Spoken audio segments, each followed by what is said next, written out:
بسم اللہ الرحمن الرحیم۔ سوال یہ ہے کہ مدینہ منورہ میں سب سے پہلے ہجرت کرنے والے صحابی کا کیا نام تھا؟ ابو مسلمہ رضی اللہ عنہ۔ جواب درست ہے۔ سوال یہ ہے کہ وہ کون سی سنت ہے جو ایک کو دو کر دیتی ہے؟ نکاح۔ جواب درست ہے۔ سوال یہ ہے کہ اللہ تعالیٰ کے کس نبی نے جمعہ کے لیے غسل کیا؟ سب سے پہلے حضرت ابراہیم علیہ السلام نے جمعے کے لیے غسل کیا۔ جواب درست ہے۔ سوال یہ ہے کہ جب حضرت آدم علیہ السلام زمین پر اترے تو زمین پر کتنے جانور موجود تھے؟ 2۔ جواب درست ہے۔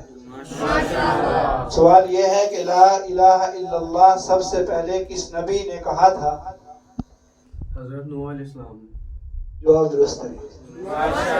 سوال یہ ہے کہ سب سے پہلے کس نبی کے بال سفید ہوئے تھے؟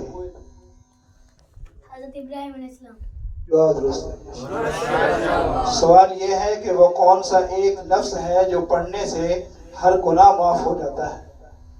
لا الہ الا اللہ۔ جواب درست ہے۔